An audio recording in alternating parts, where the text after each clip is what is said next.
If you're hearing this in your Rolls Royce, then Donald Trump's tax plan is for you. You're rich as hell. We're going to give you a tax cut? But for everyone else, there's Kamala Harris's plan. Under my plan, more than 100 million Americans will get a tax cut. Because that guy in the Ferrari doesn't need another break. But Kamala Harris knows you sure could use one. Paid for by FFPAC, ffpac.org. Not authorized by any candidate or candidates committee.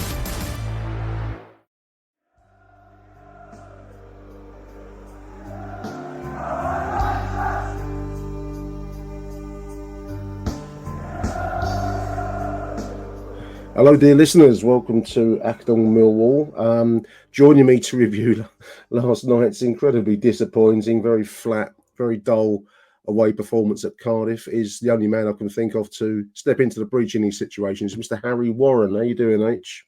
Yeah, I'm all right, mate.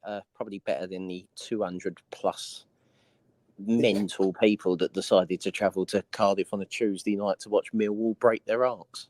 Absolutely. I mean, that's actually the first note I've got on my list of things to talk about here, listeners. Well done to the travelling 285, who included Bill Slack and his dad, who I'm going to do this walk with next week, week after next Sunday.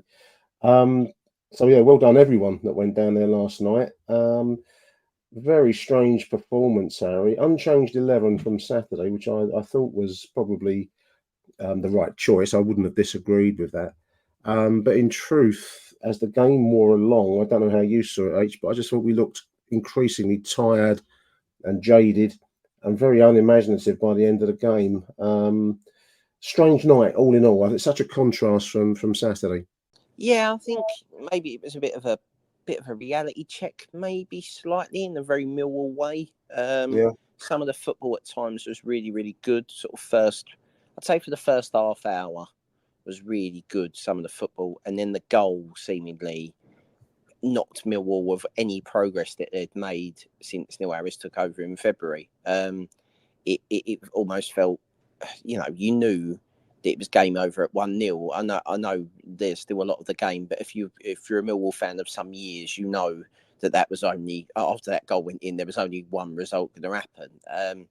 And so it come to pass. I think, I get your point about being one-dimensional. I get your point about, but there was some certain, you can talk about managers and tactics, but there were certain things that professional football players shouldn't do. And Millwall seemingly in the last 60 minutes of the game last night decided to do them. A disappointing night all around. Hopefully it's a blip. The problem is at the moment is if you take social media as a barometer of how we're all feeling, Millwall on Saturday, I was expecting to be getting the bunting out down the blue come May, and now I'm slowly expecting us to be playing sort of conference football by the end of the season. It's very very biblical, and I think if we're honest, we're a mid-table team. That's what we're going to be, right? We're not. I don't think in any way, shape, or form is this team set up to be a playoff team. The division's moved on. We are not the team that we were sort of 24 months ago, and the division's moved on. The money's moved in, shall we say. The teams that have come down, they have vast resources and sell their players for loads of money. Everyone else in the division is not a complete basket case club, and well, maybe apart from Cardiff, but Mill lose against basket case clubs. So we don't do very well against them, that's for sure. Yeah. I don't know. I agree. I think social media, listeners, should never be used as a barometer for anything, really, because you swing from extreme to extreme on there. Not good for you. But there we are. Saturday, I suppose I was looking at Saturday. I hadn't seen it live, Harry, so I've only watched the playback. I mean, we were good in phases on Saturday, and the overall cocktail was good because we came out with a 3-1 win over Preston. But there were moments and situations where Preston came at us and we looked a little bit not quite fragile, but we could see fragility in defence and all that. So I think you have to be balanced about this thing. Saturday wasn't a world shaker. It was a good win, but it wasn't a world shaking win. And last night, I thought we looked tired as the game wore along. I mean, to try and dwell on the positive, Harry, we weren't bad at the start of the game. Now I know a lot of people will start shouting at their speakers when I say that, but we actually opened up the first 21 minutes. I've got plenty of Millwall opportunities and chances. After that, we really went off the ball. In fact, I've written down we were dominating possession at one point early in the game. And obviously, you play for 90, so that's not, you got to do better than that. But I just thought we seemed to lose energy, and we seemed to lose our mental strength as it went along. Yeah, I think you're right. I think our main problem of course the pallet truck moves past me as I'm trying to answer your question. The which is probably kind of a metaphor for the sliding doors moment of football of the evening, where in those 20 minutes, I think if you scored, you'd have kind of killed Cardiff. Whereas where we've been on top and then not scored and then they've scored and then been on top from that moment on, it's almost a Millwall last season type performance, in a sense of that's what we did. We'd nick a goal and teams would come away and go, how the fuck haven't we won that? This season, we've played better football than we did in our complete winning run at the end of last season. And I'd really, I don't think, I think the problem is there was a seemingly, I think it's a club-wide thing. I think it's a supporter-wide thing. Is I don't think we're not united as a fan base of what we want. And I think the sort of disjointed nature of you've got to put teams away when you're on top and the tiredness, this all comes into this, that you can't keep running at 900 miles per hour all the time. We need to have Millwall don't do this very often. We kind of need to have a stand back and breathe moment. And we haven't really got the players to do that. The bench last night looked remarkably thin to me. Well, we're back with two goalkeepers on the bench last night, Harry. It was Connell Truman and Liam Roberts.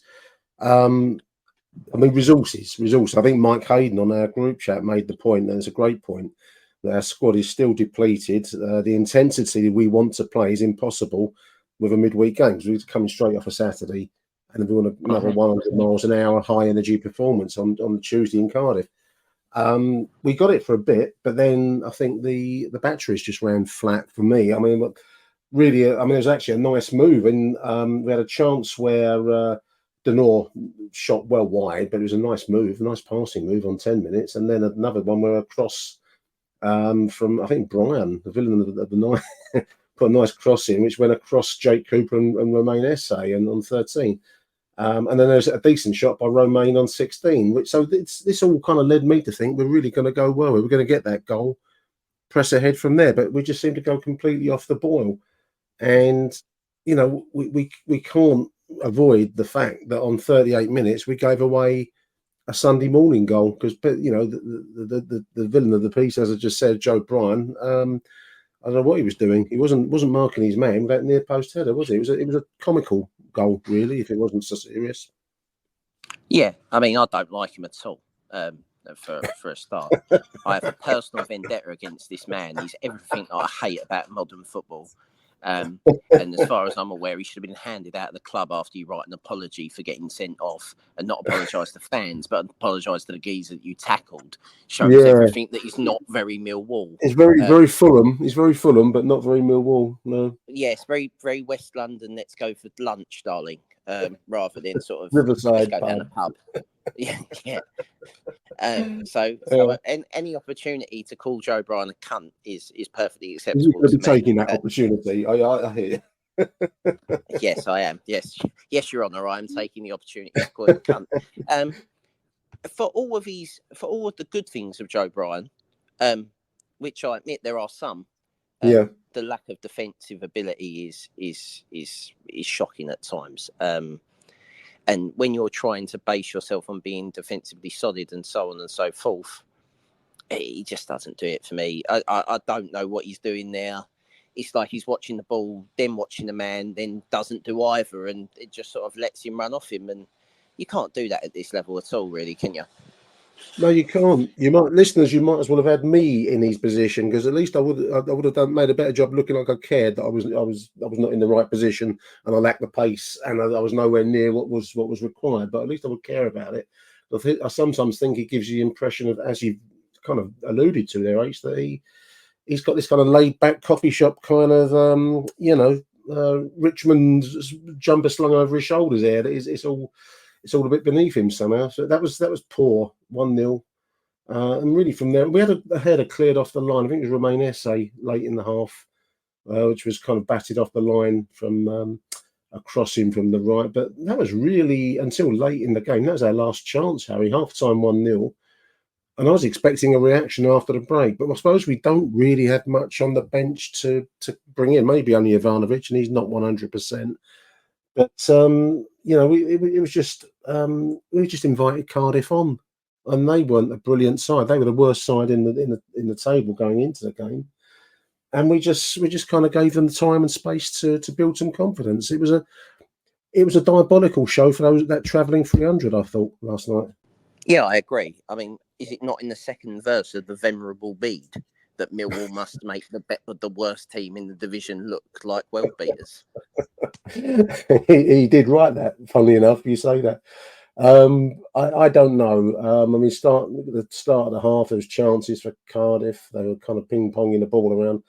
Nothing from Millwall through the whole half until 83 minutes. And that I find, that's unforgivable. I mean, you could tell from the post-match. I haven't got Neil Harris's post-match interview on this show, listeners. But, he was not a happy man. Why would he be? Because it's that lack of anything, Harry. At least show something for your manager. And we just looked like we just wanted to get the night over and done with and get the shower and go to bed. That was all that seemed to be on our minds. A couple of late moments, kind of a back heel on 90+5 from Duncan Watmore, who wasn't really on the game at all.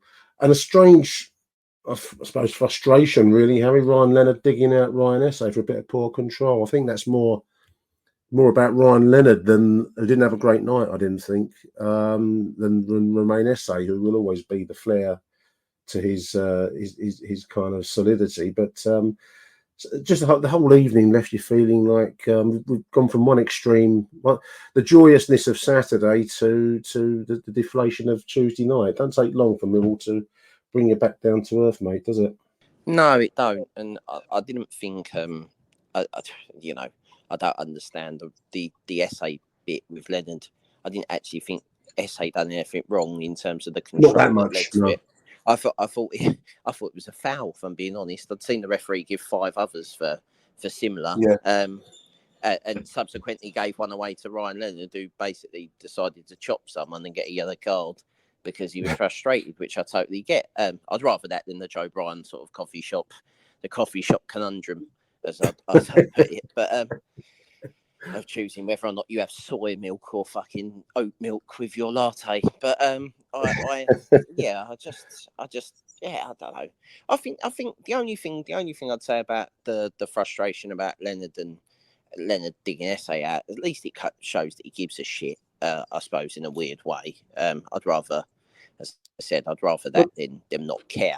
And I do. Yeah, I do think the air of nonchalance is the killer. I do agree. I mean, and in fairness to Esse, who gave some back to him, fair play. I mean, a tweet here from Millwall Dave, who says Leonard cunting off Esse's poor. We're Millwall, for fuck's sake. We fight for each other, not with each other. But I think that was more about Ryan Leonard's frustration with the evening, and to a large extent, I think Romain Esse's frustration in equal measure back at him. So I wouldn't read. That's what happens on a football field sometimes, Harry, doesn't it? Yeah, you go to a point, you shake hands, and you move on. I can't. It's not that bad. We're brilliant at Millwall for making a fucking drama. So let's not do that. Let's not go there. We do love a soap opera. Of course. But it's not that bad. I mean, like the chance as well. Again, going back to positives, Ivanovic basically chased down the lost calls there to set up Watmore. Is that how we're saying his name, Ivanovic? But I'm not too sure. I think you take your pick, mate. I don't think any. There's probably some Serbian pronunciation that none of us are going to capture, but I'll go with Ivanovic. Yeah, there's an interesting tweet here, and I don't know what you think of it. There's this guy called Scott PB, Essex Lion. I can't be the only one who wishes Jake Cooper no longer went up for corners or free kicks. we always aim for him, no matter how many men are marking him, and all he does is give away foul after foul. It's so predictable. I suppose last night's dead ball situations amongst an evening of poorness were particularly uninspiring, Harry. I mean, what do you think to that? Jake Cooper's always going to be an obvious target to aim at because he's so tall, and he will always draw the attention of the referee. I suppose some other routines. There was a set piece. We passed it rather than punted it in, and I thought that looked quite good in the first half. I'd like to see a little bit more of that. How do you see the whole aerial threat Jake Cooper thing? Variety is the spice of life, isn't it? Yeah, it is apparently. So maybe the idea of sending Jake Cooper up but not actually aiming at him might be a great idea. But I think it's difficult. I think the delivery as well. You're only as good as delivery, and I think out of probably 10 set pieces, fucking 8 were probably shit, and the 2 that were decent, Cooper got his head on one and him or SA should have tapped in a back post with the other. He had a header, didn't he? Late, like kind of a looping header, not enough power on it. I think he aimed at the goal kicker. He might have been better off going back across goal. But yeah, we sort of win the initial contact, but we very rarely win a second contact in the box. We win the initial header, but we never seem to get the knockdown, shall we say, to coin old-fashioned phrases and whatever. And maybe, but we play nice football. This is another thing. I don't want to be completely negative. When we play football, we look really good. Like that's the point. No, I agree. And this is partly the stick that's used to beat Neil Harris with, is that we don't do that supposedly. Where I can't work out why you can't have Neil Harris sit back, oofball, Merchant, slaters, and then you can't slate them for then not getting results when they try and play football. You've got to find an happy balance somewhere. And I don't really get this kind of lineal internal crisis that seemingly is always one defeat away from rearing its head. You can't run a football club like that. You can't run any business like that. No, you can't. And I don't really get it. I'm just looking at a tweet here, a chap called James S. Don't know, James Millshaw. For everyone who creamed themselves over Harris lately, we've just won twice all season against 2 of the poorest sides in the league, and we've given Luton and Cardiff their first wins. People are very easily pleased. I dispute that. We've been playing some really nice football. I've literally, as I said at the start of the show, listeners, I'd not long yesterday finished editing a really joyful, full of joy show after Saturday where we're praising the style of football that we're seeing at the moment. And I think one of the prices of playing an open style, Harry, is you will sometimes be left open at the back. You will pay a price, as teams come at you. There's no excuse for running out of energy, and there's no excuse for lack of fight, as we saw last night. That's got to be sorted out. But I really am enjoying, and it might seem a strange thing to say, listeners, in the wake of a 1-0 loss last night, but I'm really enjoying watching Millwall. And it's not, even at the start of the game last night, I was enjoying it. I thought, here we go, we're going to get a good win here. But you can't have it all ways. Maybe some people think they can do, Harry. I don't know. Maybe they do, but my point was: is his name the problem? If he wasn't called Neil Harris and he was Joe Edwards, for instance, and we played this football, would this be okay now? What if it was called Pep Guardiola? This, slumming it in Bermondsey or something. I don't know. I'm not trying to use that as a deflected mechanism. What I'm trying to say is that it's this idea that that fucking horrible fucking podcast, which I will name, merely just to mock that fucking second tier podcast with them useless 2 fucking. Those 2. Oh yeah, they look like they did good. They absolutely They absolutely hate Harris. They absolutely, and then they baited us right up last night because they said, Cardiff are fucking terrible, so Millwall are definitely going to win, which should have been the harbinger of doom. So just basically, whatever they say, back against, ladies and gentlemen, if you're a gambling man, and donate the winnings to charity. But basically, I can't seemingly work out. It's very odd. Like, I know we're sort of 7-8 games into the season, but it feels quite stop-start because we've had the international break and we've got another one coming. And we traditionally start badly, but at least the football hasn't been bad. Does that make sense? Like, we haven't got results, but the football's been all right, and we've still got a lot of time to get results. Not last night. There was but I mean, otherwise, none of us have been moaning about the quality, which was what they, everyone, and I include yourself here, Harry, but everyone beat Gary Rowett over the head for his approach to results first, performance wherever it needed to come to get that result. Well, we can't ask for flowing, attractive football, such as what we did see a little bit last night and saw Saturday, and then complain when other teams can find a way through us. I think what the only thing you've got SA and Messi, you've got SA and fucking the ginger Messi fucking rolling around running at people, and you've got sort of two workhorses in the middle. Probably the only thing we're really missing. I'll be honest. I think we're only missing a sort of creative midfielder and a brilliant, brilliant centre forward. Okay, Langstaff is unproven. Whether or not he can be that, I don't know. And whether this Ivanovic turns into the Championship Kiefer Moore, I don't know either. But what I do know is we're having a go, and I don't mind us having a go. I've never had a problem with Millwall. Millwall do not have a fucking infinite fucking right just because they want to be in the top 6 in the Championship to get there, ladies and gentlemen. Every other club wants to get there as well. So it's odd. I just there's a real kind of thing with me at the moment. Maybe I'm immune to it, Nick, but I don't see this sort of Twitter panic station. I'm a bit like I find the season so far quite vanilla. It's not strawberry or chocolate. It's just there. It just exists. Yeah, I mean, I'd agree with that. We're going to take a short advertising break, dear listeners, and when we come back, I'm going to try Harry out with a couple of voice notes. So stay tuned. Sports Social, now on the Sports Social Podcast Network. Hi, Ben here from the Fantasy EFL Show. Come and join myself and Jay for all your latest Fantasy EFL updates, where we will be talking through key fixtures each game week, teams and players to watch, and giving our opinion on who should be in your fantasy teams. We'll be joined by some of your favourite Football League faces and fans from teams who we think will be racking up the points that game week. Make sure you follow and listen to the Fantasy EFL Show wherever you get your podcasts and join us on that Fantasy EFL journey. Achtung, Millwall. Okay, dear listeners, so we're going to give a first try out of a new voice and a nice message. This is Charlie. Charlie, who went last night, was actually at Cardiff. Oh, fair play to him. Hi, Nick. Charlie here. Just got back to the hotel room from a very disappointing 1-0 loss away at Cardiff tonight. I can't believe how poor we were tonight compared to Saturday. I mean, our worst player on the pitch was Ryan Leonard, which is very odd, but he was getting torn time and time again. And the thing my friend pointed out to me, which is very true, Neil Harris does not like to make substitutions early and react to situations in recent games. I think Danny Mack should have come on at half time because Leonard was getting torn a new one.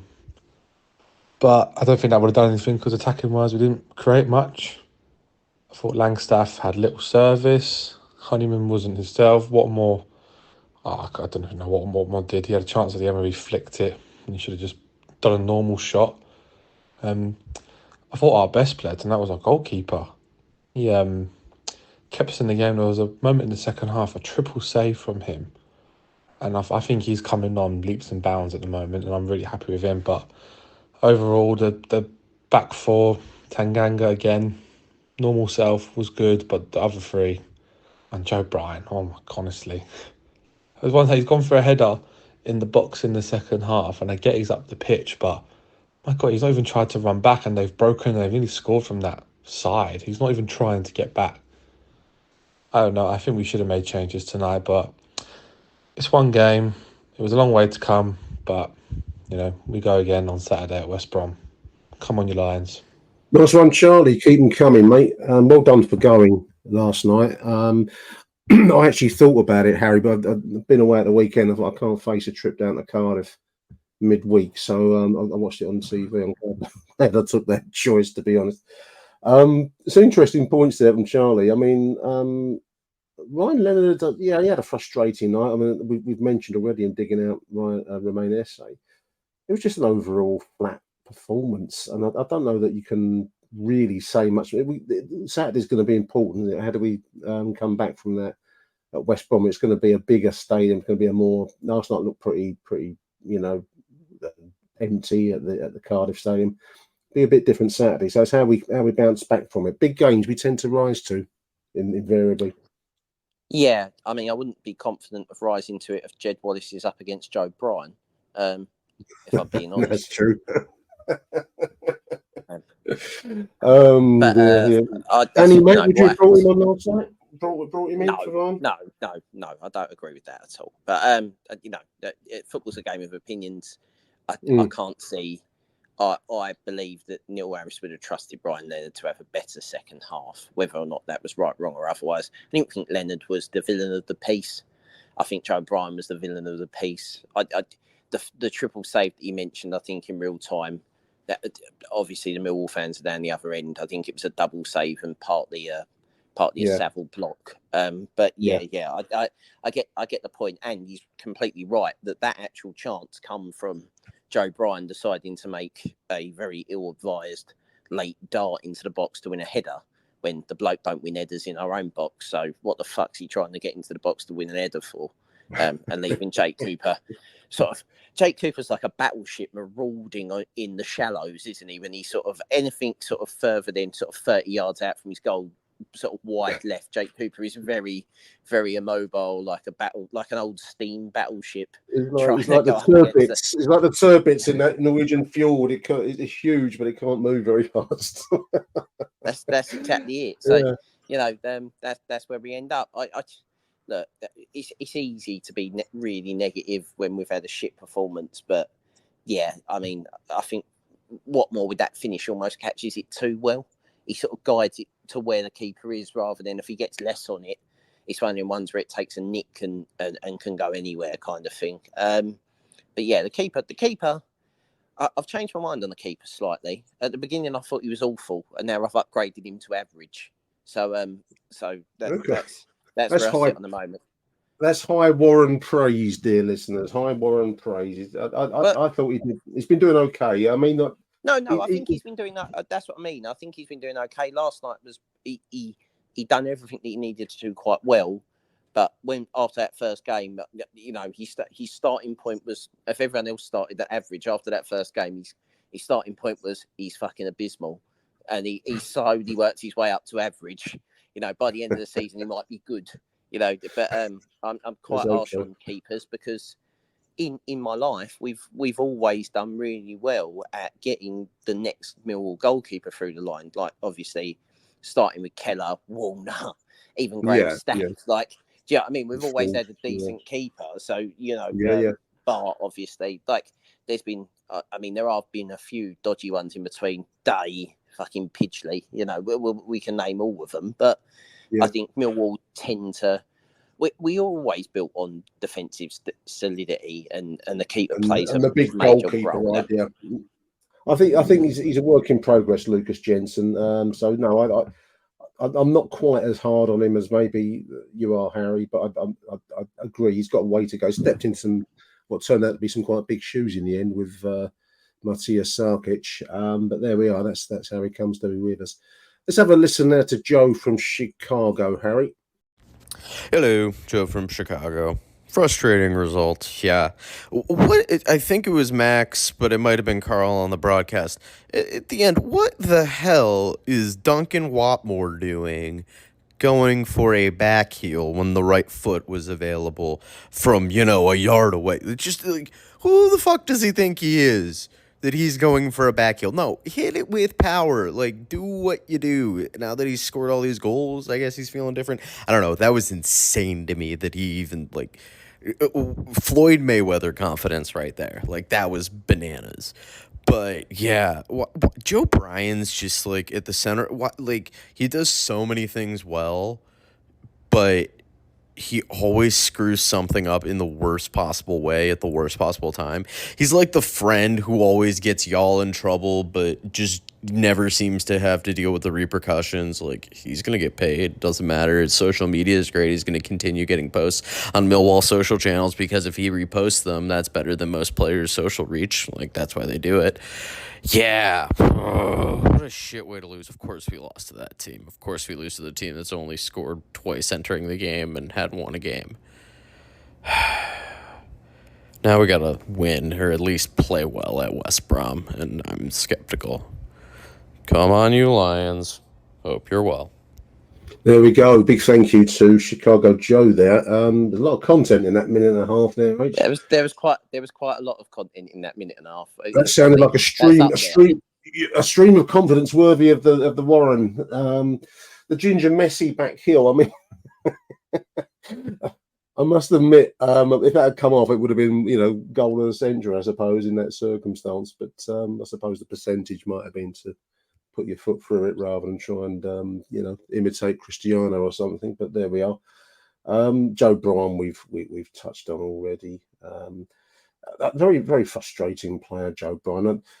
I always think he's like. I used to think similar things about Scott Malone, but I think Scott Malone always gave you a bit more somehow. And Joe Bryan doesn't seem to quite have the same cachet that even Scott Malone had, and that wasn't always much. But well, I'm preaching to the choir here with you, with Joe Bryan. We've probably done that to death already, Harry.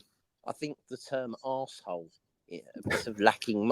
I think in the war they would refer to it as lacking moral fibre. Oh dear. Let's have a listen to Aussie Dave all the way from Perth in Western Australia. Nick, Aussie Dave here. Oh my God, I feel sick. That always comes after a bad loss. And obviously I'm talking about the Cardiff game. What did we learn about that match? Well, clearly it's the worst performance not only of this season, but since Bombers come back. 13 games last year, 8 now, 20 games. Our first really bad performance. So that gives it some perspective. Now, let's go on to the second point. Why were we such a bad game? And even Bomber and probably a few supporters said we looked a bit leggy. I'm not quite sure if I accept that. Why Cardiff played, on Saturday. They didn't look leggy. I think the possibility could be our style of play is pretty high octane. And so there was players last night like Honeyman and Watmore and Sav and even Denore did look a bit buggered, maybe because the game style does take a lot out of them. And particularly, I think what that led to was a lack of movement, which leads on to my next point. Because of the lack of movement, when one of our players had the ball, they didn't know what to do with it. And we went back to the future and a lot of hoofball. When I did the review of the Preston game, I talked about how little hoofball we do. Well, we did it the whole of the second half. And it was a bit dispiriting. And one other observation with Bryan at left back, I think you have to take the good with the bad. He helps create a lot of chances, but it was clearly his fault for the goal. He should have tracked NG. He was marking that man. And every game, he probably has one semi-serious defensive mistake, but do we accept that for the good he brings? I'm not sure. So overall, bit dispiriting, but let's put it in perspective. Don't panic, Mr. Mannering. Bye, Nick. Big thank you, Aussie Dave. Don't panic, Mister. I think that's a good motto for all listeners out there. Don't panic. Maybe panic after West Brom on Saturday, Harry. Was that the panic worst? If you see fucking Joe Bryan in the starting lineup. He can't be undroppable. I don't know. He's a senior player. He's experienced, Joe Bryan, but he cannot be on the basis of what we're seeing performance-wise. And one thing I would say about Neil Harris is that he sets a high bar. He's had a high expectation what he expects from his players, and unfortunately, the error last night cost us a point. It might have been 0-0 otherwise. I don't know. We would have had that many scoring opportunities really. Worst performance under Neil Harris. I can think we got beat at Rotherham last season, Harry. We all said we were down. Yeah, and there was another one. I can't remember who it was. Another poor show as well. And Huddersfield. Then we came back and beat top of the table Leicester, Premier League Leicester at home. So Neil does have a track record of absorbing bad performances and turning them around. So that's his task now. I think Dave makes a good point about the high energy performance style. You can't always match it, and we just seemed to run out of battery last night, Harry. I thought. Yeah, I think we ran out of battery. I also would point out that I think if the centre back was fit, is it Stevenson? If he wasn't injured and possibly going to Brentford, I also think he'd be really close to be playing, and that would open up a few more opportunities in the way that we play. When people talk about hoofball, if you're setting up defensively, it makes it really easy for other teams that if we revert to that, they know that the ball playing centre back isn't Jake Cooper, so let Jake Cooper have it, and then you shut all the other options off. So therefore, you go hoofball. So yeah, maybe that's something that we'll look at going forward. But we're not exactly blessed. I think it goes back to what we've said before. We're not exactly blessed. We're in transition. Like the transition last season was stay up. This season it's rebuild, and then next season we'll see where we are. I just, football goes in cycles. You can't be knocking on the door for years and then, we were knocking on the trap door last season. So we're rebuilding to go again. So I think the don't panic motto is very apt, I think. I agree. So we're in a rebuilding process, and you can see where we're trying to get to. This whole policy of trying to sign younger players with a high resale value, I think, is the right way. It's the only way we're ever going to compete in this division. Because, as you said at the start of the show, Harry, the money has moved in. If it wasn't there already, it's certainly coming in, increasing. You see it down through the other divisions and other leagues as well. So that's how our little club, our little beloved Millwall, is going to survive in this modern game. So it does give you good days and it does give you bad days, and that's what we had last night. Harry, how's your knee, mate? The listeners out there won't know, but Harry's carrying a knock at the moment. How's your knee doing? It's fucked, for lack of a better word. So we'll find out at the physio tomorrow. But I think I think at the grand old age of 34, it might be it. You're hanging your boots up. I think that's probably good move. But better to be able to walk than to to feed your dreams on the football field each Saturday. Big thank you to Harry. We're going to take a very short break now, and then we're going to play out with Bobby T. We'll be back the man, the myth, after the messages. So, until the next edition from Harry and myself, it's fingers crossed for Saturday, really, isn't it? Let's hope for something better at the Hawthorns. Yeah, I think it's the kind of place where we'll go and nick a 1-0 win, if I'm being honest, but say it very, very quietly. Yeah, don't flog that. Great stuff, Harry. Appreciate your time, mate. All the best. And you, mate. Achtung, Millwall. Nick Hart, Bobby T, half time. I ain't wasting 5 hours of my journey to go up to the fucking Cardiff, sheepshagging land, half time 1-0 down, Jekyll and Hyde performance. We better turn it around second half because we've got Saturday West Brom. People are saying how it's in, out, check it all about. We just can't be like inconsistent. Half time 1-0 to the fucking Bluebirds. Come on, Millwall. Sky Sports News or Slow Sports fucking News, Nick Hart, Bobby T here, mate. Cardiff are slowing things down now. They want another goal and all that fucking rubbish. What I don't get, Nick Hart, and all the Achtung Millwall is, how can we play good on Saturday cause inconsistent Jekyll and Hyde? I don't get it.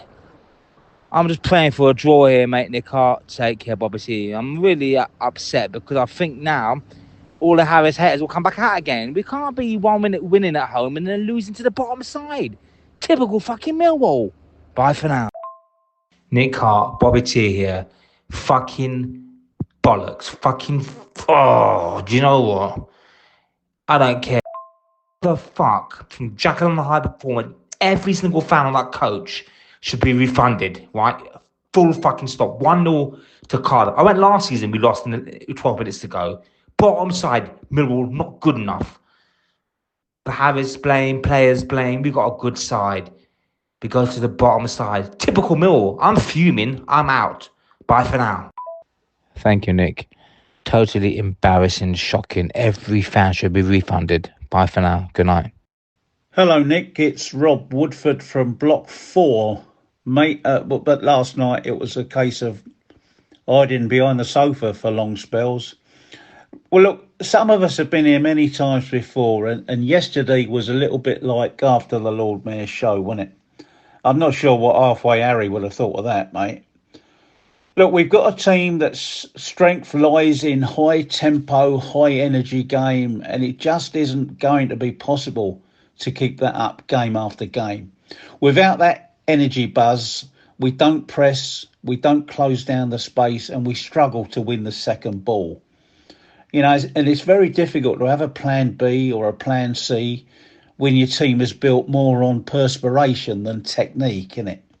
And I thought, Langstaff was isolated for much of the game. And if Watmore and Honeyman have an off game, it really doesn't help his cause.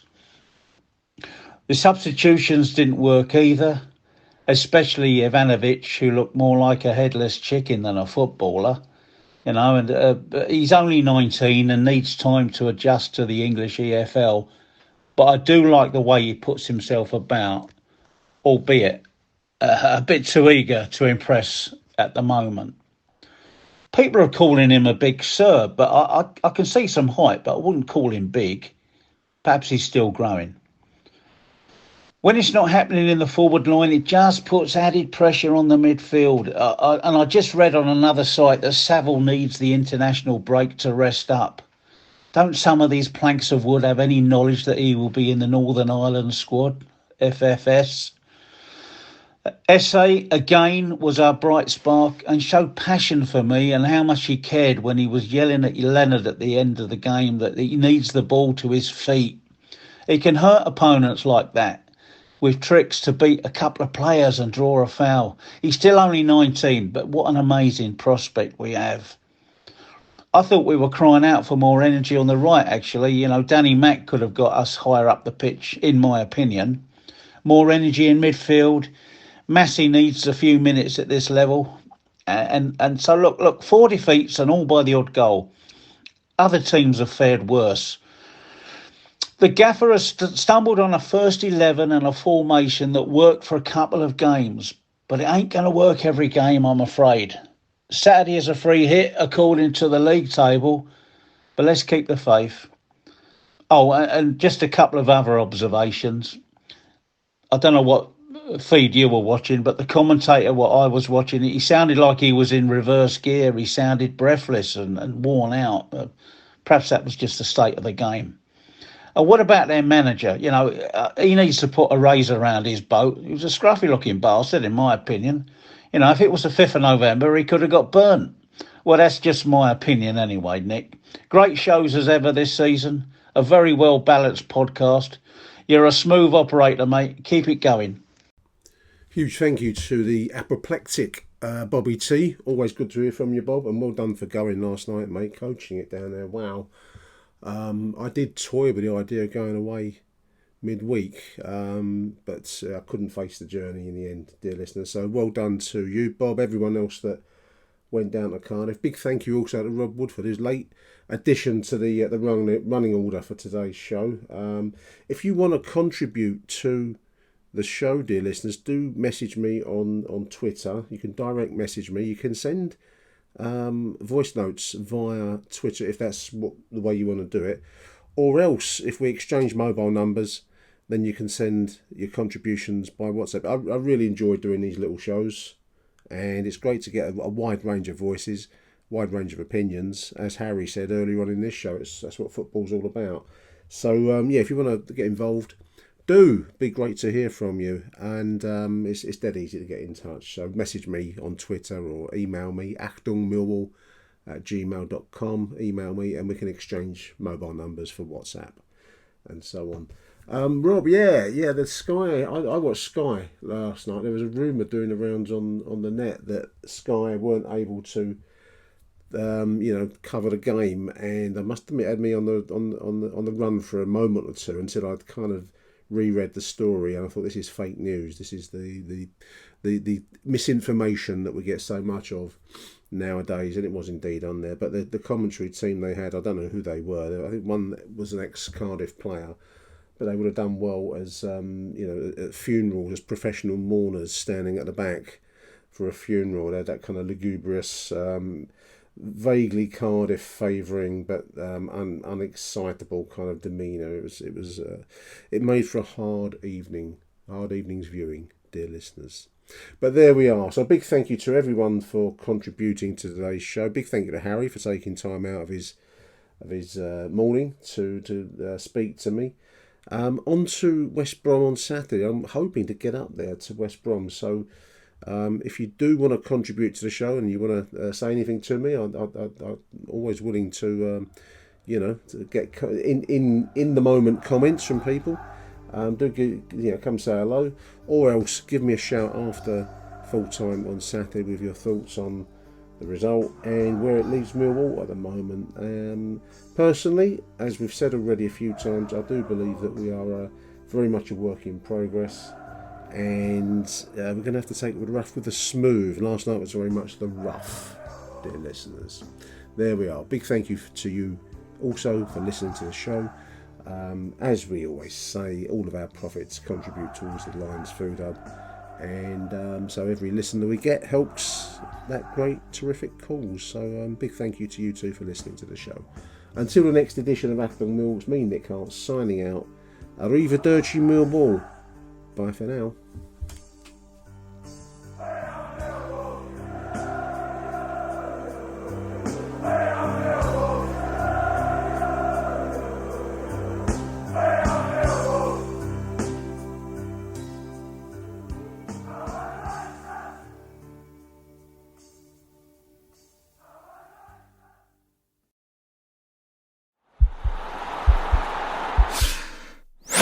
This podcast is part of the Sports Social Podcast Network.